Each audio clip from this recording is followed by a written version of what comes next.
This is Pet Life Radio. Let's talk pets.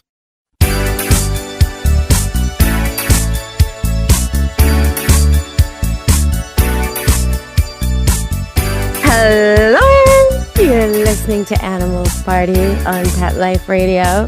And today's party is going to be about lions and poodles and bears. Oh my! Yeah, that's not really how the original line goes, does it? You don't really think poodles will be in the mix there. Well, it so happens I heard a joke. On a comedy show. Emmy Blotnick was the comedian, and what she said was, actually she was on the Ellen show and they were talking about it together, and this is the joke they did.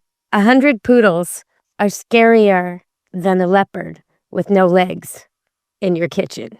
So if you walk into your kitchen and you see 100 poodles, that is a whole lot scarier than a leopard with no legs. However, if you're walking through the woods and you see 100 poodles in a tree above you, it's no big deal. But if you see a leopard with no legs above you, it's a big deal.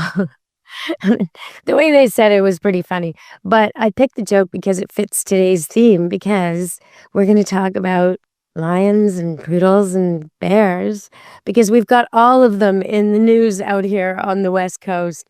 So if you think you got something on us, Florida, when you talk about your alligators in the convenience stores and all the interesting things that go on in your state, well, we can match you with cougars and bears and our encounters. They're going to talk about that later today. And so before we go to break, I want you to think about this. If there was a bear, a very, very, very, very large bear. Okay, so in person, bears are way bigger than they look on TV. So this is a bear. It's probably the biggest animal you've ever seen in your life next to you. Unless you've been at the zoo, right? Like in real life, you're walking along, you're hiking, or in my case, you're in a fenced-in farm with big, strong fences, and you're looking on the other side of the fence, and you see a very large mama bear. Now, you may think mama bear, oh, no big deal. At least it's not the papa. No, that would be a wrong idea. Mama bear with 2 cubs. That's what we got on the other side. And each of these cubs, even though they're very, very young, are already well beyond a dog's ability. But stronger and heavier and faster and better claws and better teeth than a dog. So each of these cubs is no joke either. But the mama is enormous. Okay, so there they are, walking along the fence. And on the other side of this very good fence, thank God, are a bunch of dogs being walked by a dog walker. In the group, the happy oblivious group, there's a elderly poodle about age 10, neutered male, a young poodle, age 2 or 3, intact, so kind of fiery. Both of these poodles, one's 40 pounds, the intact one, and the other one's about 65 pounds, the old guy. Very mellow, very fun, very sweet. Okay, so 2 standard poodles, and then you have 2 doodles. One that's about 55 pounds and one that's about 40 pounds. Each of the cubs is already 100 pounds. You gotta factor that in, right? And the mama is, God only knows, probably the size of a smart car. So there we have our and one more poodle, a female poodle who is the most cuddly poodle of them all. She is 40 pounds. She's spayed. She's 4 years old. She doesn't see that well. And normally she's more about cuddles and cuddling with her buddies and cuddling with people. And that's kind of her thing.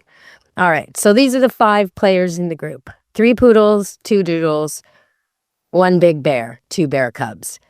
And so the bear decides, for whatever reason, that it's going to see if it can climb the fence or help its cubs get around the fence or somehow enter the dog walk yard. That's what it's thinking. And it approaches the fence. So which of these dogs do you think is going to try and keep the bear away? Will it be the old, big, neutered poodle, the medium-sized, intact stud poodle, the old, middle-aged female little poodle, the 2 doodles, 1 big, 1 small? Which of these dogs is going to handle it? Will it be the unspayed, unneutered dogs who take charge? Will it be the old, experienced dogs who take charge? Will it be the doodles? Because they're a little less poodle, and people always think poodles are a bit of a foo-foo dog, and they wouldn't necessarily protect against a bear. What's your bet? Well, I'll tell you after the break. Stay tuned on Animal Party Pet Life Radio. Which of those dogs stood up against the bear? I could tell you it was only one dog. The rest of them didn't do anything. One dog took that bear seriously. Which dog do you think it was? Stay tuned on Animal Party Pet Life Radio.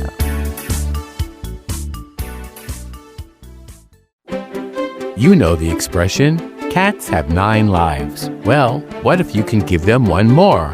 The Give Them 10 movement is on a mission to help give cats an extra life. How? With spay and neuter. Spaying or neutering your cat helps them live a longer, healthier life.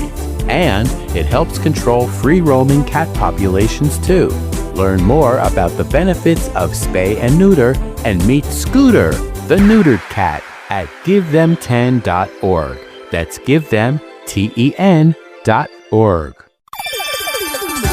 Let's Talk Pets on PetLifeRadio.com.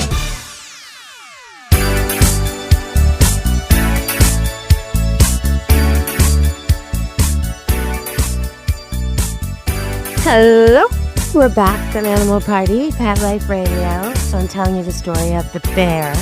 And the bear did test the fence a little. And the one dog barked like mad, intense barking, wouldn't stop. The dog walker got all the other dogs under control and behind a fence in another yard and had to come back for the one dog who was so serious she was not. Well, there's a trick. There's a tip there. I gave it away. It was a female. So one of the female dogs was standing and wouldn't leave the bear and wouldn't leave the fence and managed to convince the bear to leave. Now, by now, the other dogs that were in a safer upper field behind even more fences were joining the fray with, helping her out with the barking. So there was a lot of intense barking. Everybody was barking, and their posture was very different. It was very, very serious barking. The neighbor 2 doors down was barking. All these other dogs were barking. I mean, the bear was definitely being warned by multiple dogs, and it did back off, and it didn't keep testing the fence, and it decided to go another way. So all was good. But which dog do you think it was? Well, it was the cuddler. It was the 40-pound female poodle who doesn't see so good and mostly spends her time cuddling. Whoever's willing to cuddle, that's where she is. If you're on the couch, she's on the couch. If you're sleeping in, she's sleeping in. If you're one of her dog friends and you feel like rolling on the floor, she's rolling on the floor with you. If one of her dog friends jumps on a bed, she jumps on the bed with them. She is the cuddler. And she's also apparently the watchdog of the group. Polka dot poodle. No lie. Didn't know she had it in her.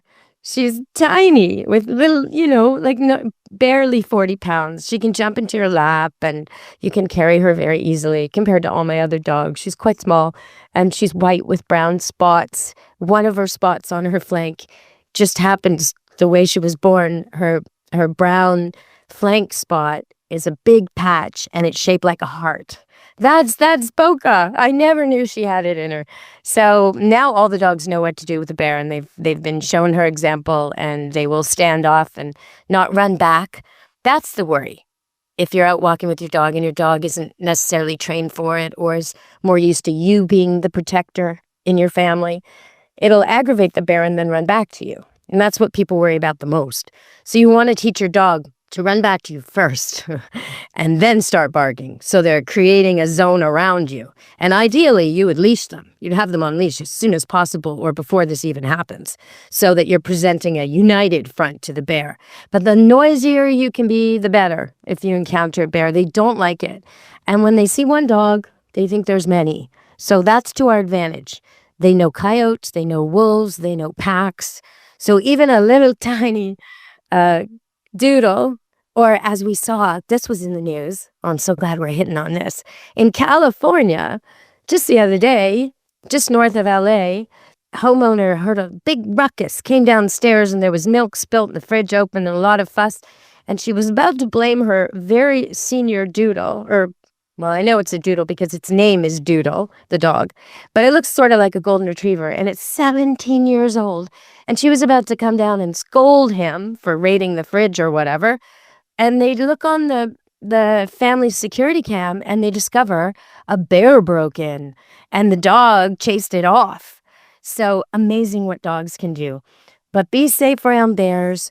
Clean up all the fruit and the food and the compost. Be really careful about what you're attracting them with. Don't leave pet bowls outside. Be really noisy when you're hiking, especially if you're in bear country. If there's a sign up by the authorities, a little yellow banner that says caution, bear seen, you know what? Pick a different hike. It's just not worth it, especially if you've got little kids. It's just not worth it. They're so fast and so powerful and so quick. And on my YouTube channel and also Deb Wolfe Pet Expert on Facebook, over the years, I've posted some videos of people just getting way too close to bears, way too close to film them or do selfies with them while they're raiding a garbage can or doing something near a restaurant. And you really, really shouldn't be getting that close to bears. So as much as I like them, you got to give them their space. All right, we're going to come back and talk a little more on Animal Party, Pet Life Radio, about that poodle. Stay tuned. Has your dog or cat chewed through yet another set of sheets? I get it. I've been there. But instead of replacing them with more scratchy, low-quality bedding, why not treat yourself to what Oprah and Kris Jenner sleep on every night? It's called Cozy Earth. And yes, it's as dreamy as it sounds. Their bamboo sheets and pajamas are buttery soft, cooling, moisture-wicking, and they actually get softer every time you wash them. I'm talking next-level snuggle mode here, folks. These sheets have been on Oprah's favorite things list 7 years in a row, and there's a reason why. Cozy Earth gives you the softest, coolest sleep of your life. And just for Pet Life Radio listeners, I scored you an exclusive 41% off. That's the biggest discount they offer anywhere. Just use promo code PetLifeRadio at CozyEarth.com and sleep like the celebrity your pet already thinks you are. That's CozyEarth.com, promo code PetLifeRadio. You'll thank me at bedtime. Let's talk pets Let's talk pets on Pet Life Radio. Pet Life Radio. PetLifeRadio.com.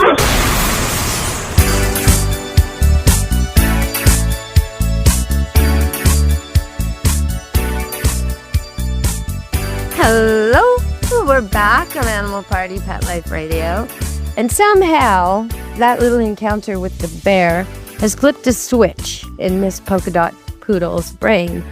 So I've talked about the switch being flipped before with a few dogs, mostly wolf crosses. People think they have a certain kind of animal. They think they know their dog really, really well. And at 2 years, it kind of changes. And then at about 7, if it's a wolf or a wolf cross, they can have a really significant behavior change again. And that always surprises people. You know, all of a sudden, their dog, who was so docile, just went and killed a bunch of squirrels in the park or something like that, like a really, really severe change where you think, how can this even be? You know, when he was 2, 3, 4, 5, 6, he was way faster. How come he's killing things now? Why is it, well, it's just part of their maturation. And unfortunately for me, with Polka Dot Poodle, the sighting of the bear has triggered something very primitive in her, even though she's a bred dog, obviously, purebred poodle. Couldn't get much more foo-foo than that, but there's still canine in there somewhere. They are still descendants of coyotes and wolves. They do still have those instincts, usually buried deep within them and dormant, to kill. And normally the retrievers, like poodles are, have it so bred out of them. We've picked dogs who really didn't demonstrate that aspect. So we've got dogs that only bring back. They never bring down. Except Polka Dot now, since she got her big bravado dose of pride, in her mind, she took down that bear. In her mind, she took care of it. So now she went and killed a river rat on our walk. I couldn't believe it. Normally, she doesn't even like to get her paws dirty. She went into the river. She doesn't even like getting wet. And yeah, well, all that's there, right? They're supposed to be water retrievers. Obviously, she always could swim. She just didn't choose to. Never had a reason. Maybe she didn't think she could do it. Now she knows she can. So now I have a different dog on my hands. And sometimes you'll have a dog that just won't swim, and all of a sudden you get some heat bomb like they're getting in the East right now. And you take your dog in the water, and he has such a good experience. I had this with my first blue heeler. At about a year and a half, she just decided, after refusing to swim, she just decided, took her on a hike, and I went beyond a river, and it was like, you either swim or you wait for me at that river. So minutes later, I hear splash, and she comes burning up the trail, all soaking wet. She made the river. Ever since, she loved the river. She loved to swim, would swim and fetch and all that. So you may find one of your dogs that hates water, all of a sudden has an amazing experience during the heat bomb, enjoys cooling off so much that he becomes a swimmer. So give it a shot. If you've got a dog that just hates water, or only goes in halfway, or only goes into the feed, or lies down in it but won't swim, this may be your moment for making swimming appealing to your dog, and it may stick forever. It may be something they love from now on. Now I'm hoping I can nip this in the bud and teach Poca that she's not supposed to kill everything that she can, and her job is not to be a hunter and a protector. And if I knew someone who was a hunter who wanted to train up a dog, she'd be ideal right now, because she already was pointing, and she already was flushing, and she already was retrieving.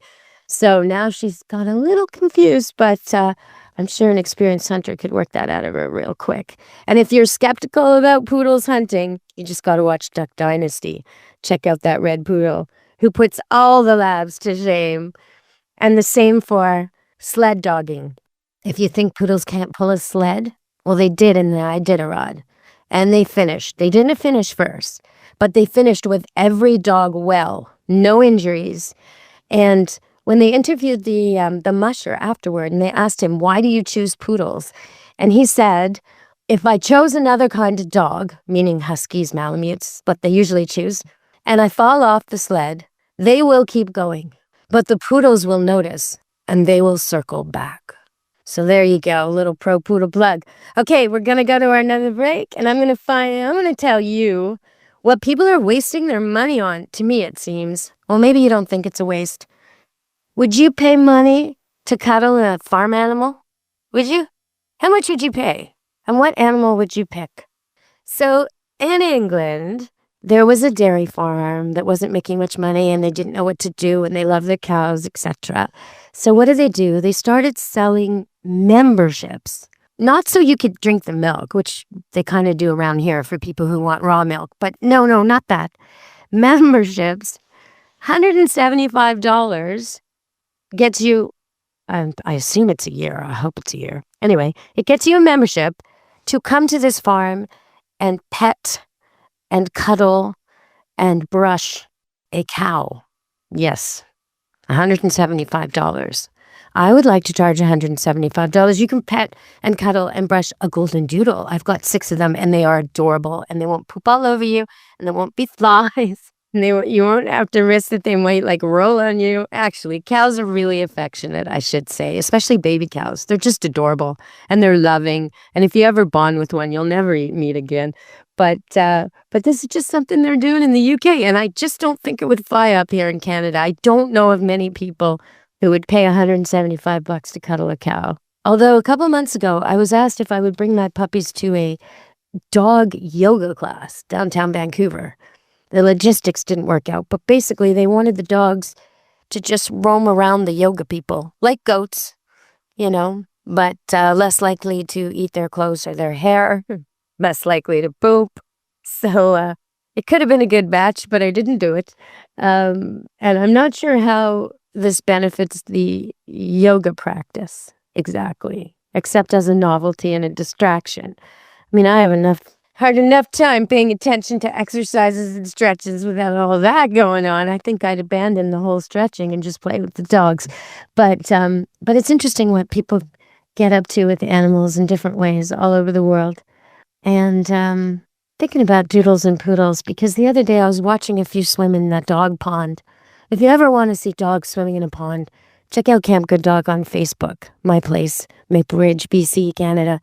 I'm always posting pictures and videos of the city dogs who come here when their owners go on holiday, and they get to swim in the spring-fed pond, and their expressions. The labs, they tend to go slow. They just sort of, Oh, they just swim around in this leisurely stroke, around and around and around. And some of the dogs are more sporty about it. Some of the boxers, they do more splashing than swimming, and they try and catch their own splash. And it's a comedy routine, basically. But some of the dogs need to be shown how. We got to watch the bulldogs so they don't sink. And the pond can be very, very fun place to do some dog watching. And one thing I notice is the rudders. Now, you may not know this about your dog. If you have a golden retriever, an Irish setter, Nova Scotia duck troller, a poodle that didn't have his tail chopped off, any of these dogs that are supposed to bring back birds in the water or supposed to swim like Labrador retrievers, they're supposed to bring back the floats of the nets. Any dog who has a water job tends to have a tiller and a rudder, like a sailboat. A sailboat floats on the water with one strip under the center of the boat all the way along it called the keel that keeps the boat from toppling over. But it also has in the back a thing that sticks into the water, sort of like a duck leg. So it's a paddle, basically, and it turns. So you have a stick that attaches to it, making it like a handle that you can move. And so you turn this paddle so it either goes to the right or the left, and that's what steers the boat. Well, the retriever dog, has a tail that does the exact same thing. It curves the same way. It's shaped the same way. Everything about it works like a rudder. And you will see a golden retriever as it's swimming. They're the one where I notice it the most because of the feathering on the tail. You can really see the movement. And you can really see them do it intentionally. So without even thinking about it, it's an intentional but instinctive act. As they turn, a tight turn, the tail will go flop and flop, and it'll basically flop to the other side because they're in too much of a hurry to move it slowly and turn it the way a pointer might or any other dog might. They flop it over to be a quick turn change. And they're using their rudder. Like, you can't use a rudder on a sailboat because you can't do that with a rudder on a sailboat. You can only turn it side to side. These guys, they have a rudder that's like 3D. It goes every direction. It's amazing, 360 degrees. It can pop out of the water and plunk back in the complete opposite direction, faster than a traditional sailboat rudder could, resisting the current, turning slowly to the other side. So it's pretty amazing. I think dogs are amazing. So if you've got a retriever and you're getting them in the water, take a look at the tail and see how it does that. And take a look at their feet. I mean, really, what a design. Can you imagine if we were all born with webbed fingers? We'd be so much better at swimming. And that's what's going on with the retrievers. So check out your dog's paws. If you've ever wondered what your mutt was destined for, or what's in him, or what he's about, check out his paws, because that's one of the real keys to what your mutt was meant for. And what design genetically is in there. Okay, so we're getting near the end of the show, but I want to end with a quote that I saw on TLC TV. And I love these quotes from Eastern Europe. For some reason, they just hit home so much. And they often involve animals, so I get to share them on the show here. So this is from Sarper, and he's one of the newly married men on the TLC show 90 Day Fiancé. And what he says about his rival, because he really doesn't like this other man, he says, "When there are no horses left in the barn, the donkey views himself as a unicorn." I think that's a great line. Oh my God, what an insult to give another man. Like, you are a donkey. You just think you're a unicorn because there's no horses left in the barn because I'm off the singles list, is basically what he's saying. Amazing put down using animals. All right, everybody, it's been a wild show. We've gone from lions. There was one more lion story. I'll just tell you the lion story quickly. In the news up near Whistler, BC, where many people go to ski in the winter, and loads of people go to bicycle and enjoy the lakes in the summer. It's beautiful, beautiful place. About an hour and a half from Vancouver. Gorgeous. High-end, but beautiful. And natural. Anyway, so some people were hiking on a hike with their family, and they didn't keep everybody together. So one of the girls was a little bit ahead of the group, and boom, boom, before they know it, there was a mountain lion on either side of the girl. Now, nothing happened to her. Everybody made a lot of noise, and she was able to run back to the group. but they've kind of flagged it as a watch out area because mountain lions are not supposed to be so curious about humans, and it's just not a good recipe for safety.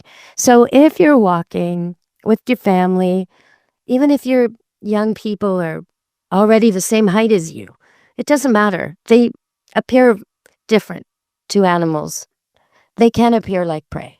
So this girl was not little, but children behave differently. They sound more high-pitched. They don't tend to walk as uniformly as us boring grown-ups. They tend to scamper and explore and go fast, go slow, all the things that would draw a predator. So if you've got young people with you, especially if you're frail and old, keep them with you. You want your group to be as strong as it can be, is what I'm trying to tell you. You don't want it to look like, oh, we're here 4 people and that kid's up alone. Or those 2 kids are together and grandma's behind them by herself. No. That is not what we do. Just imagine watching one of those nature shows where the lions pick off the weak ones from the herd, right? You don't want to be the weak one in the herd. You want to be the herd, the strong herd, walking through the forest. So dogs on leash, stay together, keep your kids with you. If there's one super strong kid, he's 22 and he's fit and he's buff, don't let him go ahead of you all. He's the leader of the herd. Keep him with the herd. That's the point of this. Yeah, you want those animals in the wild that are stalking you to see him and back off and go somewhere else. And that's what the dogs do. As long as your dogs are big enough that they don't look like a little mule walking through the forest, as long as they're big enough and loud enough, or there's more than one of them, then they're helping you too. So just keep your group loud and together, and you'll be fine. I love hiking in the forest. I go all these places I'm talking about, and I never have problems. But you do need to be mindful. Just because you don't see them doesn't mean they don't see you. All right, everybody, be careful, be safe, and be good to your animals. From me, Deb Wolfe, an Animal Party, and Pet Life Radio. Ciao, meow. Let's Talk Pets, every week on demand, only on PetLifeRadio.com.